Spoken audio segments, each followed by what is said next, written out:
Thank you, Greg, for the beautiful, beautiful prayer.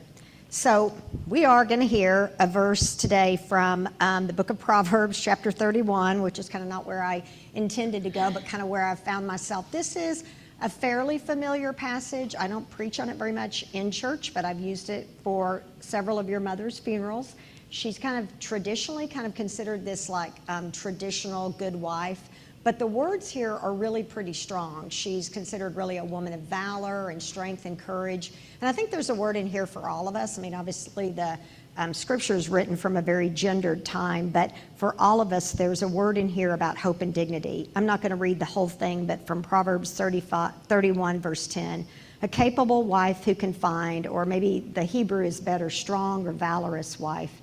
She's far more precious than jewels. The heart of her husband trusts in her, and he will have no lack of gain. She does him good and not harm all the days of her life. She seeks wool and flax and works with willing hands. She is like the ships of the merchant. She brings her food from far away. She rises while it is still night and provides food for her household and tasks for her servant girls. She considers a field and buys it. With the fruit of her hands, she plants a vineyard. She girds herself with strength and makes her arm strong. She perceives that her merchandise is profitable. Her lamp does not go out at night. She puts her hands to the distaff, and her hands hold the spindle. She opens her hand to the poor and reaches out her hands to the needy. And then kind of skipping along a little bit. Strength and dignity are her clothing, and she laughs at the time to come. She opens her mouth with wisdom, and the teaching of kindness is on her tongue. She looks well to the ways of her household and does not eat the bread of idleness.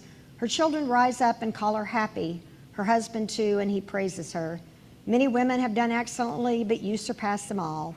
Charm is deceitful and beauty is vain, but a woman who fears the Lord is to be praised. Traditionally, this is a blessing that Jewish men give to their wives on the Sabbath. Give her a share in the fruit of her hands, and let her works praise her in the city gates.